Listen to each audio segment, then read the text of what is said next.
90% de ceux qui arrivent aux États-Unis, aux diasporas en général, vont repartir dans leur pays pauvre.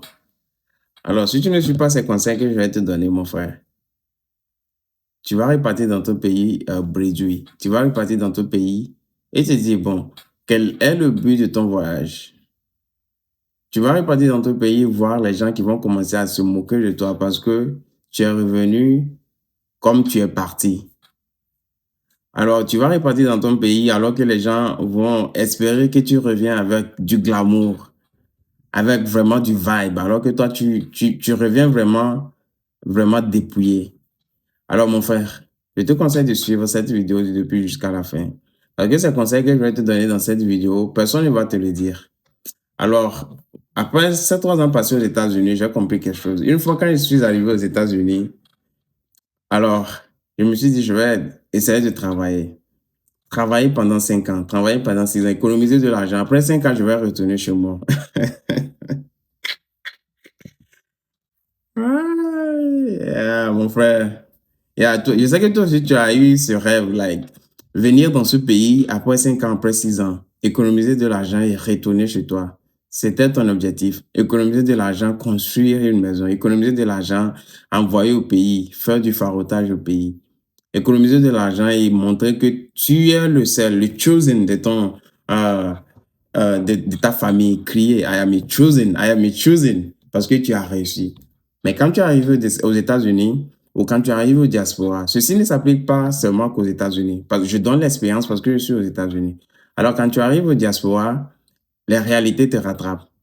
Alors, après avoir fait 1 an, tu comprends que l'objectif de quitter les États-Unis ou le diaspora après 5 ans n'est plus possible.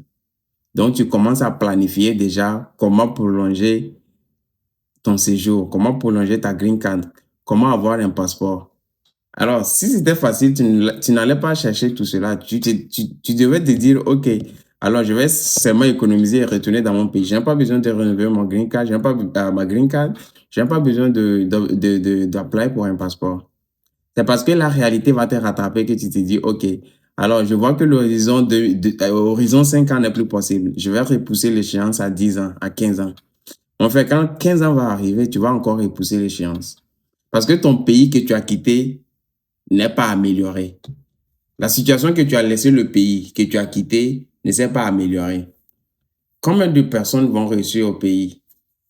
En fait, si ça marchait vraiment au pays, tu n'allais pas atterrir au diaspora. C'est parce que ça ne va pas du tout, que tout le monde veut venir au diaspora, essayer de trouver, essayer de survivre. Comprenez une chose, le diaspora n'est plus fait pour te rendre riche. Bon, les années 90, je ne sais pas. Quand tu reviens au pays, même ceux qui étaient là, s'ils disaient la vérité aux gens, je vous assure que personne ne va pas vouloir quitter son pays pour venir au diaspora. Mais quand ils arrivent, ils construisent des maisons, ils réalisent de bonnes choses. Ils se marient, ils ont des enfants, ils construisent une belle famille. Donc, tout le monde, automatiquement dans la tête, les jeunes, oh, je vais aller au diaspora. C'est le diaspora qui peut le faire. Aussi, le facteur opportunité. Le pays ne te rapporte pas plus d'opportunités comme le diaspora. Le diaspora te présente plusieurs opportunités de travail, d'aller à l'école, d'investir. Et tout cela, il n'y a pas ça dans ce pays, dans ton pays. Raison pourquoi tu te dis, OK, je vais aller au diaspora.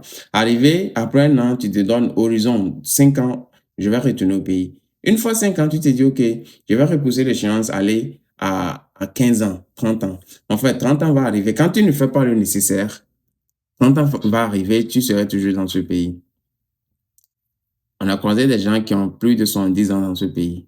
Quand ils te demandent, ils te disent, OK, oh, je fais plus de 70 ans au pays. Quand tu lui demandes, tu retournes, quand tu programmes retourner chez toi, il te dit, ah, OK, je fais le programme. Quand mon programme va être solide. En fait, le programme ne sera jamais solide parce que le pays n'est pas fait pour que tu retournes dans ton pays étant aisé. Vous voyez. Alors, je vais te donner quelques conseils. Avant de donner ces conseils, je vais te dire une chose. Quand tu planifies ton avenir, quand tu planifies horizon 5 ans, horizon 10 ans, faut pas seulement le dire dans la bouche, il faut investir. C'est l'investissement qui peut t'aider à quitter ce pays. Quand tu n'investis pas, vraiment, ce serait difficile. Vous voyez. Parce qu'une fois que tu arrives célibataire. Après 1 an, peut-être tu as 20, tu as 25 ans. Disons que tu as 25 ans environ. Alors, après un an, tu as 26 ans. Tu te dis, oh, à 27 ans, je dois me marier. Alors, quand tu te maries à 27 ans, tu as ton premier enfant peut-être à 28 ans, 28 ans, 29 ans, 30 ans. L'enfant a 3 ans. Une fois que tu as l'enfant, mon frère, ton programme a déjà changé dans ce pays. Non, le programme, quand tu es déjà en famille, ton programme a déjà changé parce que tu ne fais plus le programme pour toi seul, tu fais le programme pour ta famille. Alors, raison pourquoi je vais te donner, tu as une chose seulement à faire. Suive cette vidéo jusqu'à la fin, je vais te donner quelques conseils pour t'en sortir dans ce fameux pays. Si tu as vraiment horizon 5 ans, horizon 6 ans, horizon 10 ans. En fait, disons que si tu as horizon 5 ans, alors je te donne simplement un conseil. Maximise sur ton économie. Faut pas t'inquiéter sur l'investissement. Ne t'inquiète même pas sur investir au pays, mon frère. Quand tu investis au pays, tu perds ton temps. Quand tu investis au pays, tu perds ton temps. Garde ton argent, économise ton argent. Parce que quand tu te donnes l'horizon 5 ans et tu investis au pays, imagine la personne que tu envoies de l'argent au pays, s'il ne fait pas ce que tu as envie de faire, alors tu es KO. Vous voyez? Donc, secondo, quand tu as horizon 5 ans, ne limite tes dépenses. Cesse de manger au dehors, cesse de faire du farotage. Évite les clubs de nuit, évite tout ce qui peut te faire dépenser. Économise ton argent. Alors, imagine que tu arrives à trouver un travail qui te paie peut-être 20 dollars à l'heure, alors que 20 dollars à l'heure, avec taxes compris, peut-être tu peux aller environ 30-35 000 dollars par an. Alors, après les taxes, peut-être tu peux te retrouver avec 30 000 ou 28 000, disons 28 000 environ. Alors, quand tu te retrouves avec 28 000 environ, mon frère, c'est déjà bon. Alors, tu vas limiter tes dépenses. Le logement, tu vas essayer de chercher. Tu vas t'associer avec des gens. Vous allez vivre ensemble. Tu vas économiser ton argent. Alors, quand tu vas économiser peut-être les 28 000 dollars fois 5, ça peut t'aider à vraiment t'installer au pays. euh, Peut-être établir ton business au pays et commencer à vivre ta vie. Ne pense pas à construire dans ce que tu vas investir pour relocate après 5 ans. Non, quand tu fais ça, déjà, tu fais une erreur financière. Alors, juste économise et investis dans un business que tu penses que ça peut te rapporter vraiment. Alors, quand ça commence à rapporter, prends le profit pour payer un petit terrain, prends le profit pour, je ne sais pas, commencer à construire ta maison. C'est là que tu peux t'en sortir.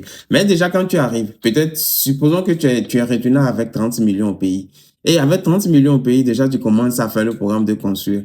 Mon frère, tu veux construire gratte-ciel, c'est déjà KO pour toi. Non, simple. C'est déjà KO parce que la construction va prendre une partie, c'est une grande partie de ton argent. Alors, tu as pour, comment dirais-je, euh, fond, genre, ce qui va te rester n'est plus vraiment conséquent. Vous voyez? Alors, si tu as horizon 10 ans, si tu as horizon 15 ans, horizon 20 ans, alors bienvenue dans l'univers de l'investissement. Je vais te conseiller d'investir ton argent. Alors, le premier investissement que tu vas faire, c'est d'investir sur toi-même. En fait, quand tu commences à gagner de l'argent, faut pas te limiter à ces travaux que tu fais à 17 dollars, à 15 dollars, à 18 dollars par heure. En fait, faut chercher mieux. Dans ce que tu économises, commence à aller à l'école. Investis dans ton éducation. Investis dans un skill. Investis dans une formation. C'est ça qui va t'aider. Alors, quand tu commences à investir dans une formation, il y a plusieurs formations. Tu peux faire du CNA qui peut te rapporter à long terme. Si tu fais du CNA, ça, c'est à 1000 dollars que tu vas le faire. Et après cela, tu peux commencer à poursuivre ta carrière dans le domaine médical. Alors, si tu es homme, tu penses que tu ne peux pas faire du CNA ou tu ne veux pas prendre soin des hommes âgés, alors investis dans le paramédical. Alors, quand tu fais du paramédical, tu peux te retrouver à 30 à 40 dollars à l'heure. Alors, quand tu te retrouves dans ce range, c'est déjà bon. Pour quelqu'un qui a horizon 10 ans, 15 ans pour quitter le diaspora. Ouais, parce que l'histoire de médecine et le IT, l'informatique, ce sont des domaines qui rapportent un peu plus. Alors, l'ingénierie aussi rapporte. Alors, quand tu arrives à investir dans une formation, dans l'ingénierie, dans le domaine médical ou que ce soit dans l'informatique, ce sont des domaines qui vont te rapporter à long terme. Peut-être les 10 000, 15 000 dollars que tu as investis. Une chose, ne prends pas du loan ou ne prends pas du crédit pour faire ta formation. Débute-toi dans ce que tu gagnes, investis dans ta formation. Enlève de l'argent. S'ils ont du scholarship, prends du scholarship. S'ils ont des tuitions, tu vas prendre des tuitions pour essayer de réduire le coût de ta formation.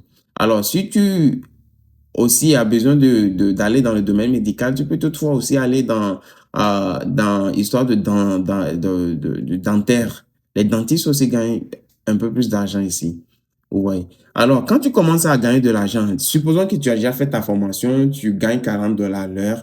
La formation va te prendre peut-être dans les 10 ans, 2 à 3 ans. Disons, tu es moyennement bon à l'école, disons 3 ans pour ta formation.